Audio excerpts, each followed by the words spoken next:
Hello and welcome back to Himatsubushi. Last time, we found some pretty good evidence. It's either a bit blunder or on purpose, but we did find the grandson's wallet, which led us to have enough evidence to call for backup at least, so that should be good. But Uishi and Akasaka are going in alone to investigate that certain area right now, which is still a little sketchy, so hopefully they'll be okay, but Oishi's around, so I'm kind of feeling alright about it. And before that, we gotta look into Toshiki, which is the grandson's perspective through the kidnappings and his thoughts and stuff. And it looks like he's about to attempt an escape, which is pretty bad considering we were gonna investigate and probably find him anyways. So we'll see. Maybe they'll bump into each other if he manages to get away from the village and into Hinamizawa, or our squad makes it to that village first. Hopefully it'll be okay, but ballsy move.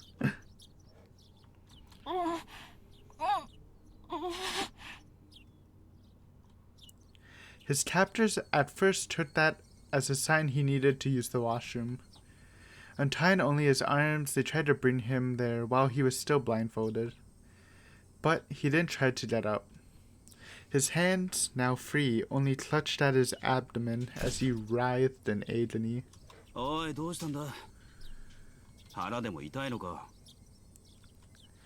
He still had his earplugs in, so he had to pretend he didn't hear his captors asking the question. He was about to nod, so he hurriedly had to stop himself.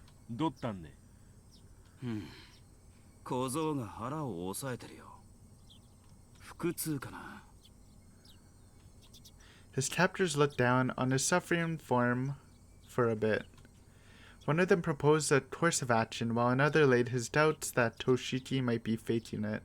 どったんね坊主腹痛むんかいそいつ耳を塞いでるから聞こえてないぜ参ったんな腹痛に効く薬なんかあらんね薬局行って買ってくるか腹痛って言ったっていろんな薬があるだろう症状がわからないうちはいい加減な薬は買えないぜ腹押さえてるし便秘やん便秘薬でも買ってくれば収まるやんね The accent. 間違って飲んでも死なんしな決めつけるなよ盲腸とかかもしれないだろう俺のおじさんがさ昔急になったことあってよあれはかなりビビったぜ One of the captors leaned over the boy who was bent over in agony. かわいそうにな全身汗だらけじゃないかよ腹か痛むのかおいおい痛むんならあんまり抑え込んじゃかえって悪いぞ Realizing that his captors were concerned about his stomach, he inadvertently let his shirt right up, letting the scar from his surgery come into plain view. His vision was still obscured, with packing tape, so he couldn't see their reactions to his scar.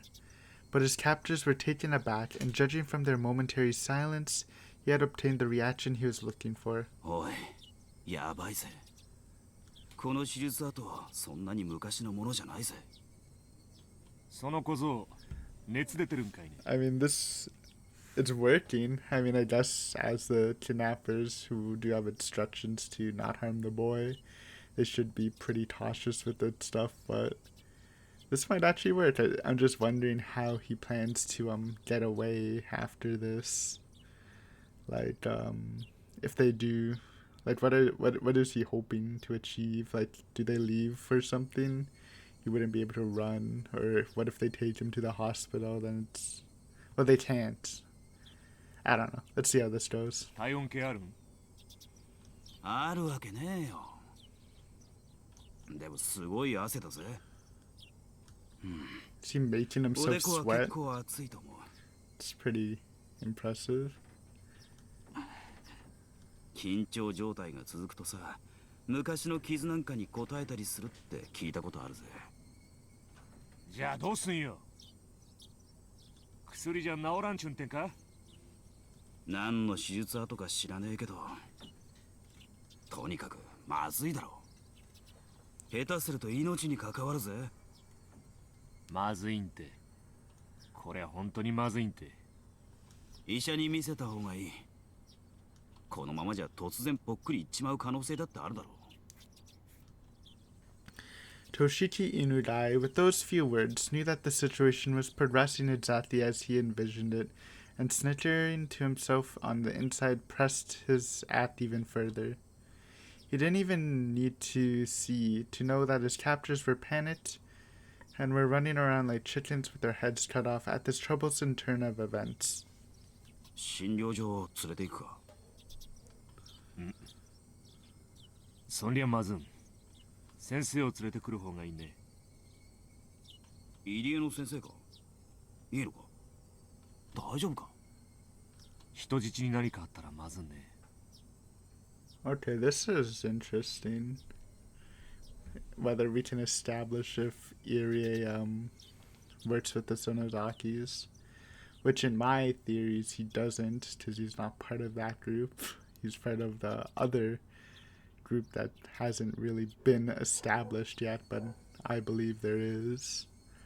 But I mean, I guess it wouldn't be odd for him to work for them anyway, since the Sonozaki has such a strong hold on the whole village. But this should be interesting. しゃあない。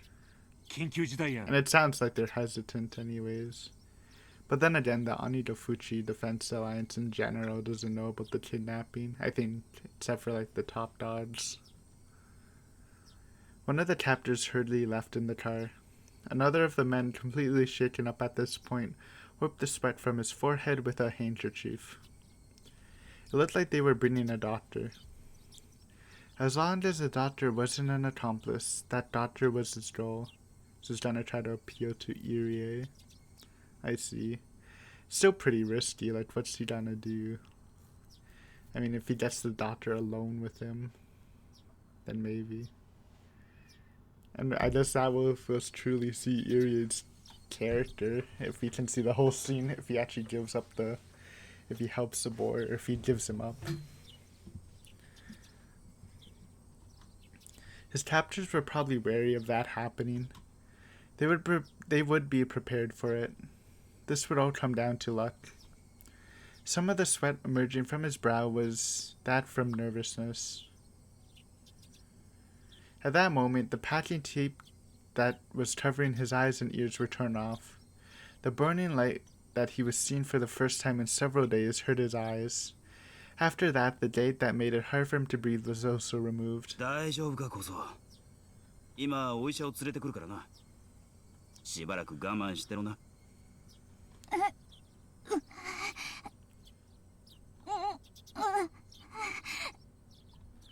The doctor was coming. The doctor was coming. Now, how was he going to ask for help, and how was he going to get away from his captors? A plethora of thoughts began swirling through his mind. 分かってると思うが、お医者に余計なことは言うなよ。俺たちも別にお前に乱暴がしたいわけじゃないんだ。そりゃ分かってるよな。Toshiki Inudai nodded while feigning pain and obedience. His expectations and the enemy's expectations. Whether they doubted he was faking his illness or not, they knew what his goal was and would try to stop it. His stomach contracted from the stress of this gambit, making it seem like his stomach really was starting to hurt. No, it really was. But there's no reason to panic. If he failed with his approach to the doctor, there's nothing to lose. If there's something to lose, it was the method of faking illness to get in touch with the doctor. If he could think of another method from here on out, it wasn't much. But at that present, this was the easiest and most dramatic way he could think of. The more he thought about it, the more it looked like this was his first and last gambit. Eventually, he heard the sound of a car approaching once again. The sound of the car doors being hurriedly open and shut. The sounds of several footsteps approaching. A young man in a white medical coat. What's up, dog? As he acknowledged the boy, a suspicious look showed itself on his face. 彼は村の子じゃありませんね。 The captors didn't respond. Sorry, it made me sketch because they said several, and that's usually not meant for two people. So I wonder if there's any more people lurking about. From the looks of it, the young doctor had realized that this was an abnormal situation. One of the captors talked threateningly. 先生には関係のないことです。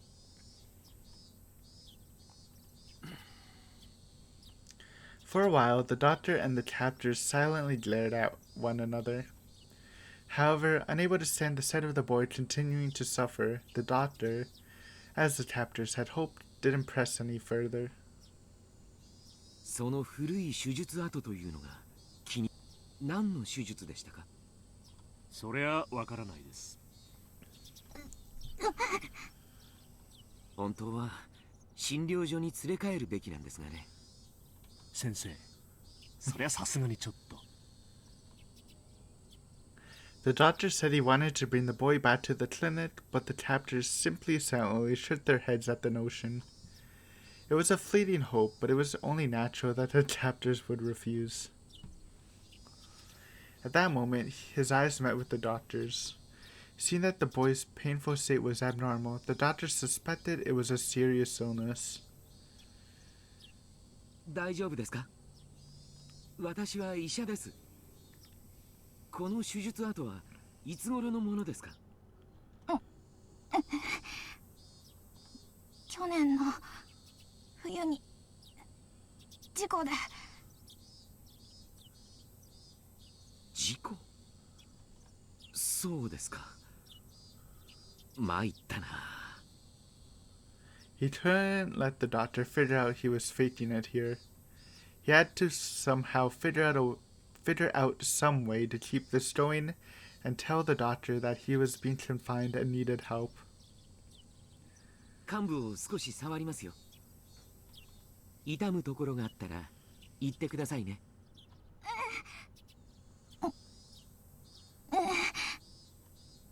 Seeing that it was extremely painful, the doctor crossed his arms and began to ponder. He had to somehow get himself to a hospital. To Toshiki Inurai, faking this illness was the performance of a lifetime. It's a chapter break. Should have saw that coming. I thought something was gonna happen a bit more, but that's alright. It's alright. For some reason, we've been on a slightly slower pace this arc. 皆さんもご苦労さんなことです。 Though it might just be that the chapters are longer. I'm not sure. Oops. お暑いでしょうが、せいぜい頑張ってくださいよ。不法投棄のダンプが現れたらすぐにご連絡ください。急行いたしますのでね。ご協力感謝しますよ、大石さん。どうぞ。A gap wide enough for a single car was opened up in the barricade. Oishi, showing his gratitude, or perhaps a threatening attitude, with a short beep on the horn, rolled his car forward through the checkpoint. This time, my appearance was the very embodiment of the word suspicious. A baseball cap, mask, and sunglasses. On top of that, even though it was sweltering, I was wearing a hoodie. To just picture that. Any respectable police officer would be loath to not stop me for questioning. I had meant to be overcautious, knowing full well that my face was known, but it might have already been too late for that to have any use. Using that as an excuse, I doffed the unbearably hot hoodie and windbreaker, ripped off the mask and the hat and threw them in the seat behind me. ありゃいいんですか？こんな小細工したところでどうせ割れているでしょうから。そりゃまあそうでしょうな。Oishi, probably thinking that my unexpected behavior was funny, continued to laugh. The beautiful and pristine scenery of Hinamizawa spread out before me. The village itself would have been quite beautiful if it weren't for the complicated circumstances surrounding it at the moment. I would absolutely love to take Yuki here for a drive one day. Come to think of it, I didn't get a chance to call her last night. I played around with the idea in my head. But in reality, this village wasn't all sunshine and rainbows. I had heard everything at the prefectural headquarters.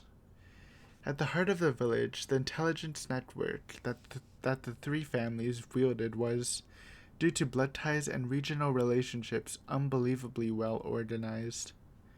Their net spread not just around Hinamizawa itself, but encapsulated the entirety of the city of Shishibone as well. When I first heard that, somewhere in the recesses of my mind, I didn't take it completely seriously. How could a local organization out in the boonies here have something so grandiose? I couldn't deny that somewhere in the back of my head I had ridiculed that thought. I mean, it's fair. A random isolated village having that much power in the whole area. It definitely sounds a bit far-fetched. But not only were they really threatening the minister, but they had demonstrated that they had a complete grasp on our movements, which were supposed to be top secret. They were almost like the secret police that controlled a small Eastern European country like in some spy novel. The villagers here wouldn't bat an eye at getting their hands dirty if it meant fighting the dam project. I also heard something like that at the prefectural headquarters. Now that you mention it, when I first arrived here, Uishi also said that this place was a war zone, didn't he? The residents of the village were at the same time freedom fighters. Although by definition they were no different than guerrillas or a militia. They weren't protected by the Geneva Convention, but they also didn't have to adhere to those rules either.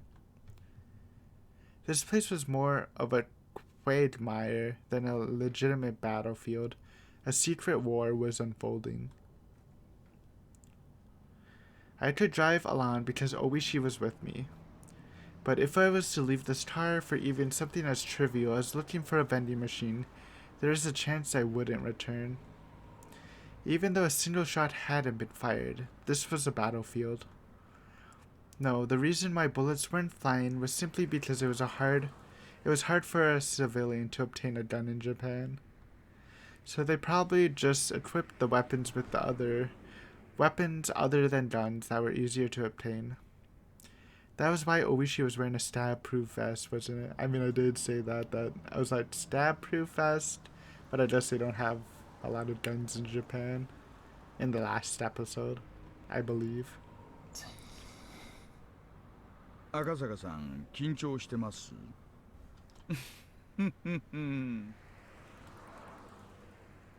The fact that I was apprehensive was, of course, picked up by Oishi. If he figured it out, there's no point in trying to deny or hide it. もちろんです。敵の本拠地にたった2人で乗り込んでいるんですよ。この人数では万一の時が不安です。万一の時な大丈夫ですよ。この村の人間すべてが敵ではありませんでしたか。全員が口裏を合わせればこの村で白昼堂々殺人が起こっても証拠一つ残らない。 Not false. Though again, I don't think everyone in the village would be willing to do that. そういうところだと聞いていますよ。 It's not everyone's part of the defense force. This was what the ironclad rule of not barging into a Yakuza office alone was about. If there wasn't a neutral party involved, the area wasn't bound by the laws of common sense. If something happened, you wouldn't be able to prove it, and there wasn't anybody who would take your side. I mean, yeah, he's right in general. If a bunch of people agreed to kill you and make a story, then you can't really, or kill someone and make a story, you can't really like disprove it if all the witnesses are saying something else happened. It was pretty much to the definition of poking the bear. ひなみ沢地区へ向かうと同僚に言い残してますしね。万一の時は無線機もありますし、赤坂さんが怖がってるほどね、そう簡単には完全犯罪はできませんよ。 That being said, everyone has to be on board, willing to hold that alibi even if they're interrogated. So again, depends on the people, right? まあもちろん油断をしないに越したことはありませんがね。赤坂さん、緊張しすぎですよ。前にご一緒してた時の方がリラックスしてらしたじゃないですか。な Laughing it off, Oishi thumped his chest and grinned, as if to say I could depend on him. まあ本当の本当にヤバくなったら桜の大門にはこいつがありますからね。 Oishi made a motion by sticking out his index finger. It was undoubtedly the image of a gun. I mean, yes, at least we're packing, but again, Yakuza might have some firearms. Again, they're not all armed, but... And they usually use knives, right? But I can see at least one or two having at least one gun. 役に立ちますか？ I don't know if it's gonna get crazy bloody like it would in a top movie like this, but I don't know, just brace yourself, I guess. 撃った後の後始末云々が怖くなければ実に心強いですよ。 An officer's gun was only for show. If you really wanted to fire it, there's quite a number of stipulations, and you would had to be prepared for the long probationary period afterwards. That definitely wasn't worth it. So even if an officer did unholster his gun, there wasn't one who actually wanted to pull the trigger. 赤坂さんは持ってるんですか？これ。ま Okay, both arms. 撃ったことは？あ、ありますよ。訓練でですがね。そりゃそうでしょうな。なら大石さんにはあるんですか？私ですか？ I wouldn't be surprised. まさかあるわけないじゃないですか。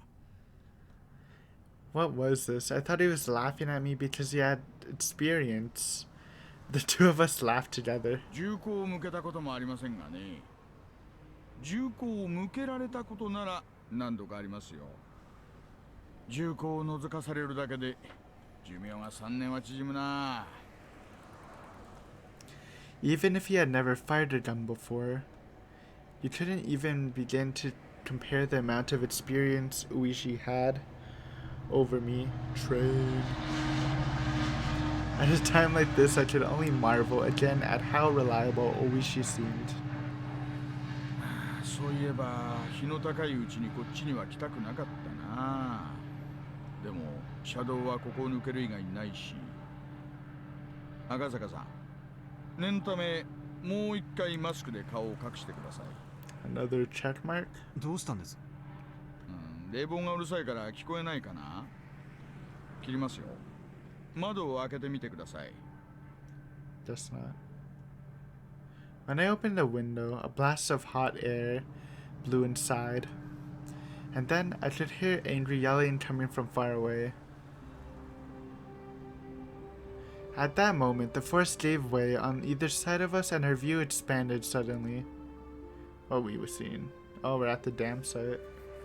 And there could be seen the Hinamizawa Dam construction grounds, the very front line for Hinamizawa village. Protests going strong. The crackling blare of someone's voice sounded over an enormous loudspeaker. The roar of angry voices continued to rumble.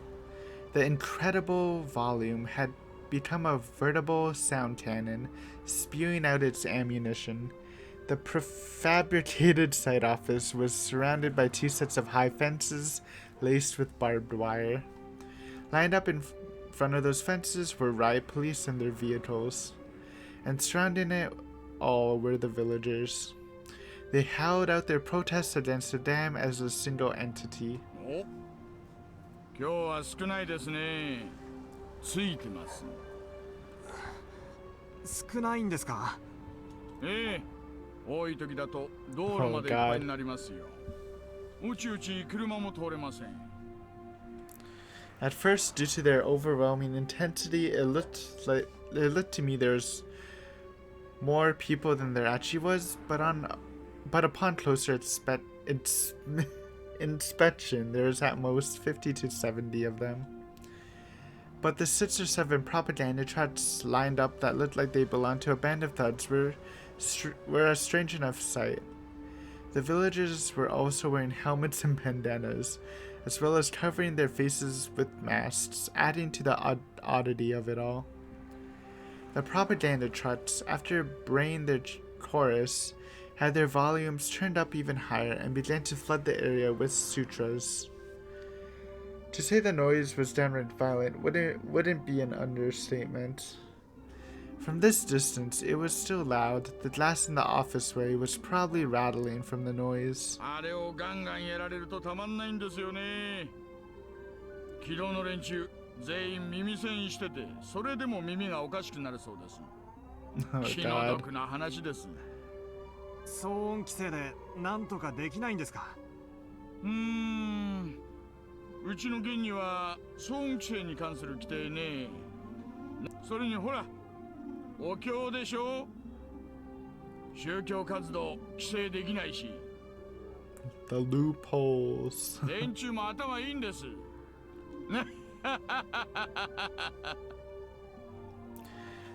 Is what I think Oishi said. Oh yeah, because he's having trouble hearing him himself. Actually, no matter how tightly the window was shut, the booming sound of the sutras still filled the car. I couldn't even hear what Oishi, who's sitting right next to me, was saying. As the car approached the line of propaganda trucks, the blare became difficult to bear. It wasn't enough just to plug my ears with my fingers, I had to hold my head to keep my skull from splitting apart. If I had seen this terrifying energy sooner, I would have probably understood why Hinamizawa village was much quicker. Now I knew they wouldn't blink an eye at sacrificing themselves in order to protect their hometown. Aha. So goddamn noisy. Shut up, shut up, shut up. My head throbbed and felt like it was going to split apart. My eardrums crackled, and on top of it all, I felt like I was going to throw up. With the road crowded and the throng of squatters, the propaganda trucks, and the riot police vehicles, it was in no way easy to get by. Even if you tried to shoo the squatters with the car horn, they were also wearing earplugs, oblivious to the noise from the outside world, and they wouldn't easily move. The car could only inch forward at a snail's pace. Even then, the car eventually got through, starting to leave the tumult. So I think that's a new word. If you've seen it before, forgive me on the playthrough anyways. Tumult. There it is. Making a loud, confused noise, uproarious. It sounded confused or disorderly. Tumultuous. Tumultuous. That sounds much better. Tumultuous. Starting to leave the tumultuous noise behind. ほら、昨日一緒に麻雀やったメンツにお年寄りさんいたでしょ。覚えてます？ He's the dam manager, right? I remember that there was an older person who didn't exactly mince words. The guy that Oishi called old man. いらっしゃいましたね。Old man. There was something like that. Oh wait, why did I read 彼 that? ね、第一航空の現場監督さんなんですよ。あそこのプレハブの中でイライラしながら仕事をなさってるんでしょうね。お気の毒なことです。あれが毎日ではたまったものではないでしょう。耐えかねて辞めちゃう人が後を絶ちません。まあ、その度にお給金がアップしてるんで何とも言えませんが。Even having to deal with all that noise and hostility, they still made a wage that Oishi found enviable. ちくしょう、こいつら。聞こえてるのか聞こえてないのか。 A group of squatters were in the way of the car. Oichi, sufficiently annoyed, laid into the horn, but there was no indication that they were moving anytime soon. In this din, they could not even hear a car horn? Or did they hear it and were being malicious? If there were any riot police nearby, they would have made people move, but it just so happened that there weren't any around here. もうちょいと待っててください。 Oishi opened up the door. The hot air and even more heated roar of the crowd spilled into the car.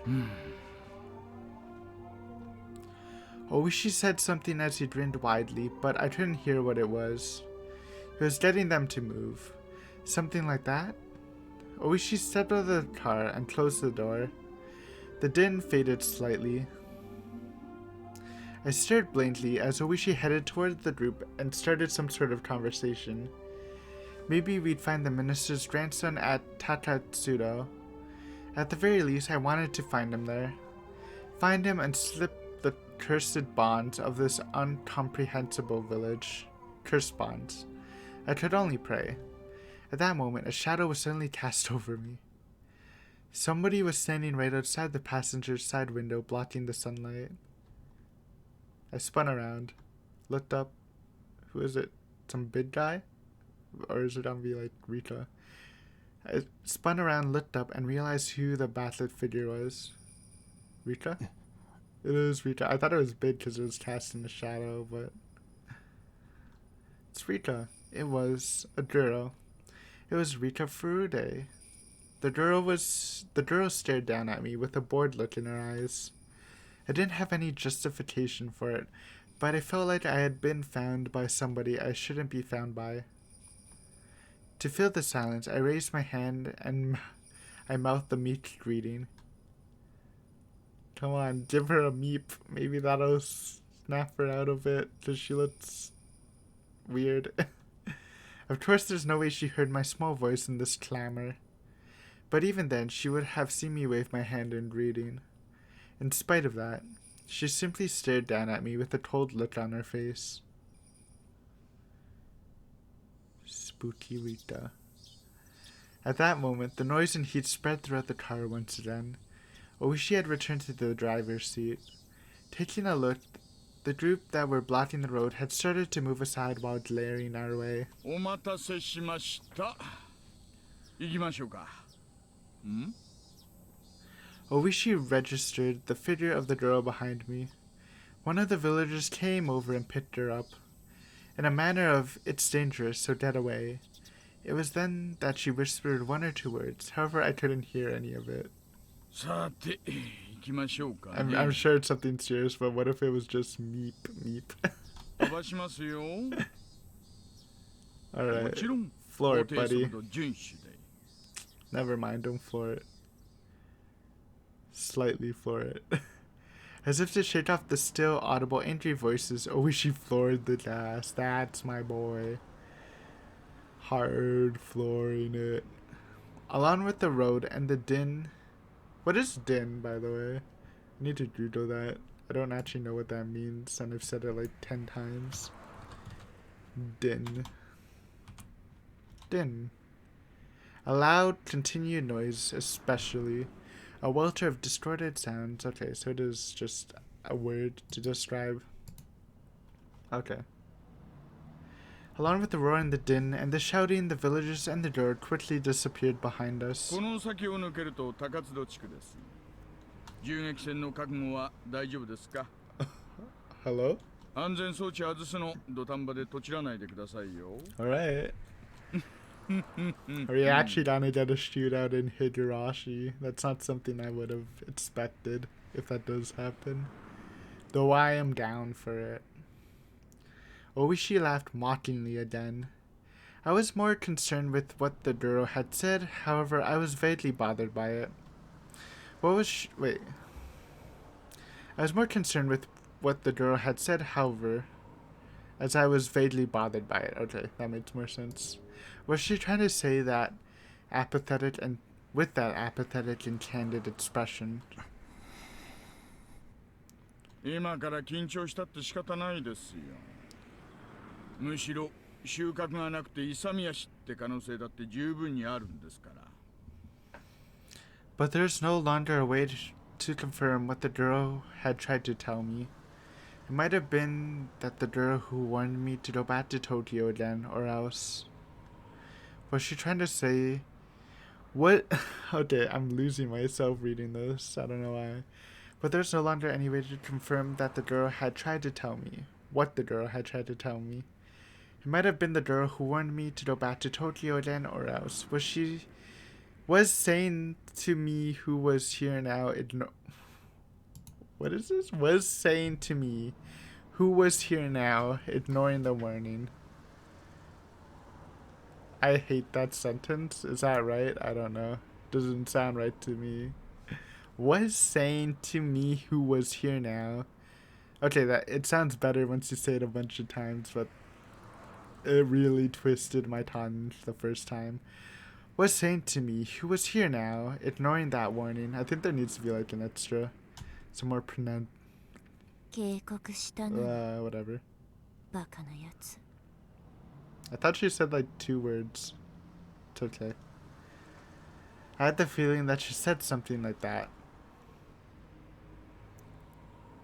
You know what? Chapter break, 36-minute mark. This is supposed to be our slow week, so I'll take it. I feel like we're pretty close to the end, actually. It feels like some sort of climactic stuff. Maybe a chapter or 2 after this. But we're gonna stop here. We're getting ready for the final confrontation.